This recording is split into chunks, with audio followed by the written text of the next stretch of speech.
Oh my! My scream echoed through the air. Honestly, how many times do I have to say it? When the glass is empty, pour the beer right away. Oh dear, the glass is broken.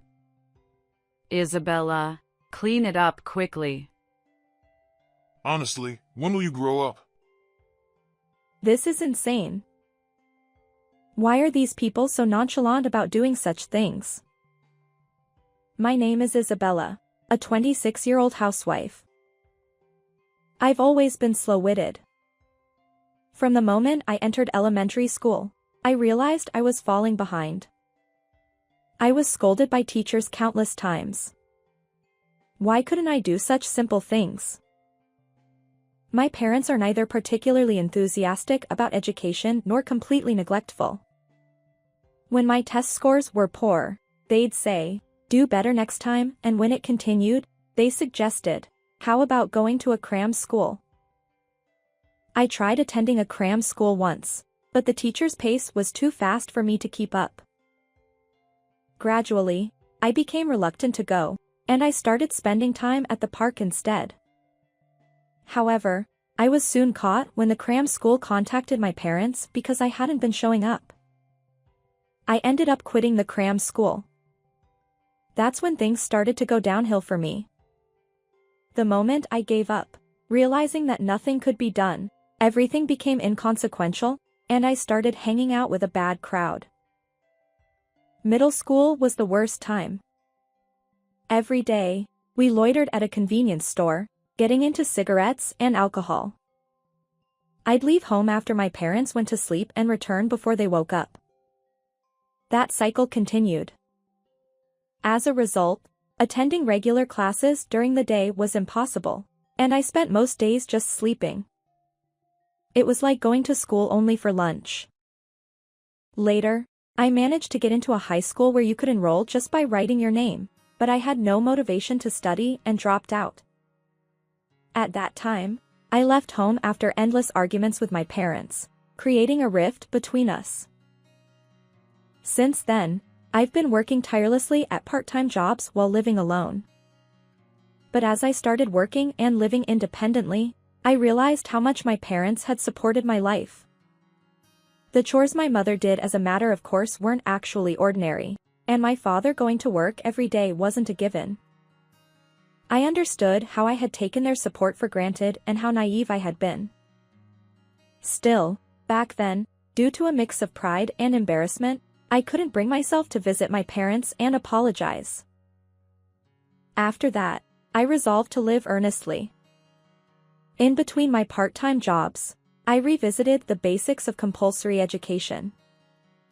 3 years later, I passed the GED exam and decided to take the evening courses at a university. Somehow, I managed to scrape by with the minimum passing score.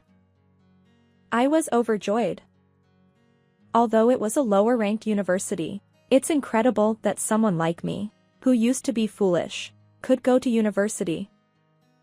Feeling a bit embarrassed, I wrote a letter to my family, sharing only the news that I had been accepted to an evening university without revealing my address. From then on, I continued my life, working during the day and attending university at night. The evening university attracted a diverse crowd. There were men in suits who perhaps came after work, as well as older women who wanted to relearn. Interacting with these people allowed me to understand various perspectives, and I consider it a valuable experience. After graduating from university, I landed an office job at a small company. If my old friends saw me now, they'd surely be surprised. My life had changed significantly. And my life took another turn, a meeting with Michael. Michael was a senior colleague at the same company. He was the one who taught me the ropes when I joined. Eventually, he started inviting me out for meals, and our relationship naturally blossomed.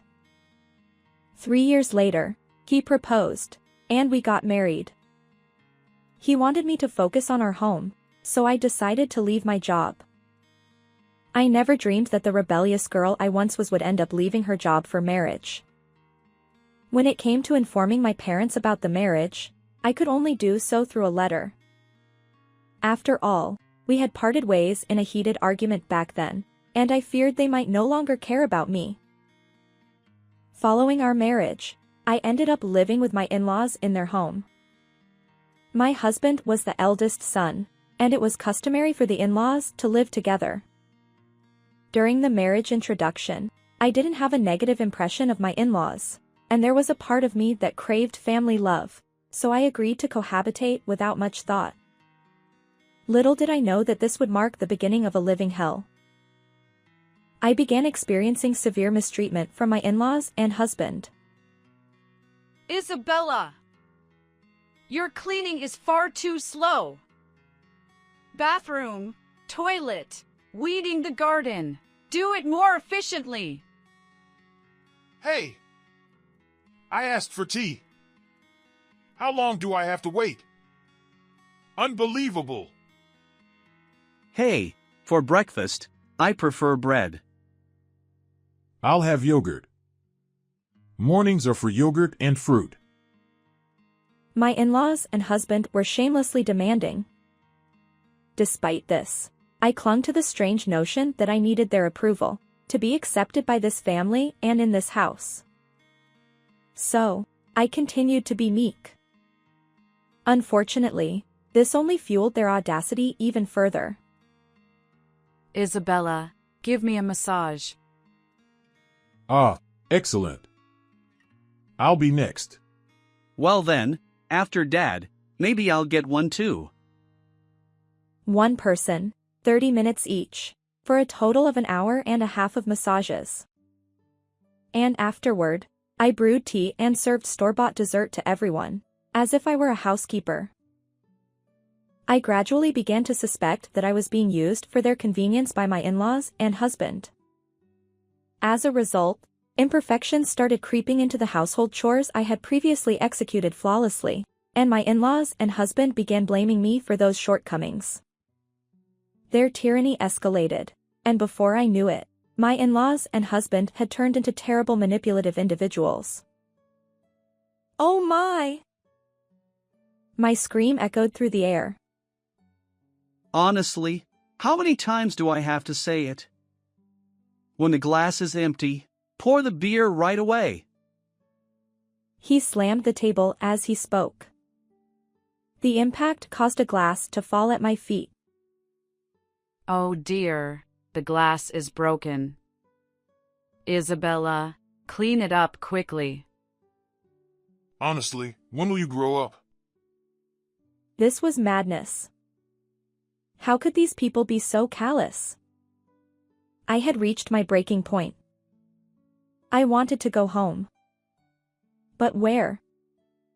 To my mom's place? Yet, I was afraid. Would they accept me? Still, I knew that remaining in this house would drive me mentally unstable, so I made up my mind and left. Where are you going? Leave her alone. She's been disowned by her parents, so this is the only place she has to go.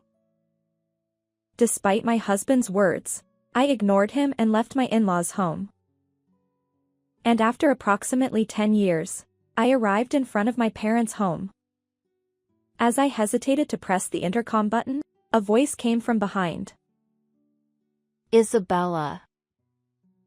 It was my mother's voice. Mom.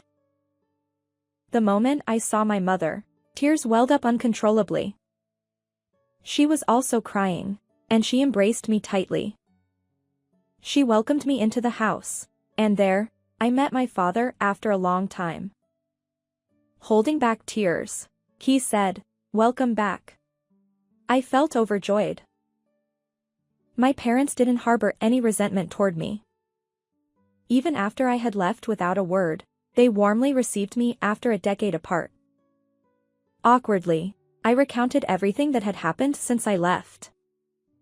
Both my father and mother praised me, saying, "You've done well." They were pleased with my letter updates as well. As for the matter with my in-laws and husband, They were furious on my behalf. They advised me to divorce that person without hesitation. A few hours later, I received a message from my husband. Where are you now? It's time to come back.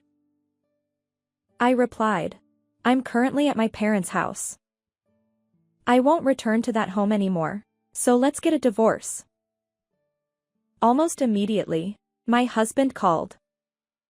His angry voice made it hard to understand what he was saying, but it seemed he wanted to come here to persuade me. My parents suggested, it's a good opportunity to meet face to face, so we decided to invite my in-laws and husband over. When my in-laws arrived at my parents' home, they unleashed a torrent of insults fueled by anger. Back when I lived with them, I was somewhat fragile due to my longing for family love. However, now that I had reconciled with my own parents, that vulnerability had disappeared. Without succumbing to their verbal abuse, I firmly handed them the divorce papers, saying, "It's pointless no matter what you say. Please sign for the divorce." In the end, my husband reluctantly signed the papers, rolling his eyes. Finally, I was free from those nightmarish days. And in the blink of an eye, 5 years had passed since the divorce. It was a holiday, and I was relaxing at my parents' home as usual. Suddenly, the intercom buzzed. Who could it be on a Saturday morning? Since I was closest to the front door, I decided to answer. But then the intercom buzzed again. Hello? Oh, excuse me. Wait, what? When I opened the door, there stood my ex-husband and in-laws, the same people I had parted ways with 5 years ago. Why? How? My ex-husband grinned and said, Hey there! You doing well? I figured you'd calm down by now. I'll forgive you, so come back, ha! What are you talking about? My shout drew my father's attention, and he joined me at the entrance. He too was surprised by their presence. My ex-husband continued smirking. You're probably still a lonely single woman, right? We'll take you back. And then my ex-father-in-law, audaciously, chimed in. Grandmother needs care too. Let's discuss the future. Their nonsensical statements made me burst into laughter. Impossible. Why are you laughing? My ex-father-in-law snapped. Exactly. How dare you, a lowly woman, be so cheeky? My ex-mother-in-law chimed in. I replied. Well, I was just thinking, who's speaking from a high horse here? My ex-husband retorted. What? Who do you think you're being cheeky with? He seemed to believe that his forceful tone, reminiscent of our cohabitation days, would sway me. Little did he know that over these 5 years, I had regained the determination I had as a former delinquent, a strong woman who wouldn't be shaken. Huh?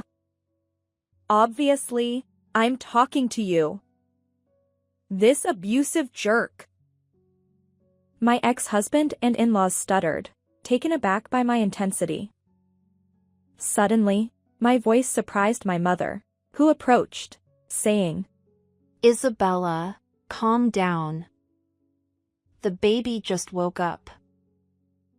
I apologized while cradling my daughter.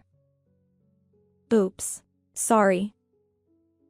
A baby? I explained. I've remarried and have a child now. So, there's no chance of reconciliation with you. Not that I intend to, anyway. You're kidding. My ex-husband, clearly frustrated by the lack of compliance, retorted and kicked the flower bed outside the front door. I hurried inside, ensuring my daughter's safety, while my ex-husband attempted to force his way in. My father stepped in to stop him. In the next moment, my ex-husband let out a cry of pain. Ouch! Noah. Noah was my current husband. It seemed he had returned from his night shift just in time. Noah twisted my ex-husband's arm. What are you doing? You! What the hell? Let go! My ex-father-in-law chimed in. Release my son! I'll call the police! Noah replied. Huh? I am the police. Ah! Noah turned to me. Isabella, who are these people? Ex-husband and in-laws. They suddenly showed up, trying to force a reconciliation. When I resisted, my ex-husband got angry and kicked the flower bed. Wait, hey. You don't need to explain so clearly. Noah declared. They're completely out of line. I'll call for backup. This is ridiculous. Soon after, a police car arrived, and my ex-in-laws and ex-husband were taken away. The neighbors watched like curious onlookers, and my ex-in-laws and ex-husband hung their heads in embarrassment as they got into the police car. And the reason my ex-in-laws and ex-husband visited me was as follows. It turns out that they had been squandering Michael's grandfather's inheritance and grandmother's pension, indulging in gambling and a life of luxury. However, when his grandmother's health deteriorated, and she needed care, her pension was being used to cover the costs of her care facility. So, they decided to call me back and try to take advantage of my family's wealth. They probably assumed that if they shouted at me, I would comply with their demands. They completely underestimated me. Upon learning that I had remarried a police officer, my ex-in-laws and ex-husband likely decided never to involve themselves with me again. By the way, let me share how I ended up marrying a police officer. During my evening university days, I became close friends with a woman in her 50s who was in the same seminar. Even after graduation, we continued to meet up for drinks regularly. After my divorce from my ex-husband, she suggested that I meet her nephew, Noah. We hit it off, and that's how we ended up getting married. Life is unpredictable, and I never imagined finding happiness through such connections and bonds. Moving forward, I plan to enjoy each day while nurturing a good relationship with my husband, parents, and watching my daughter grow. How did you find this story? Don't forget to subscribe to the channel. See you in the next video.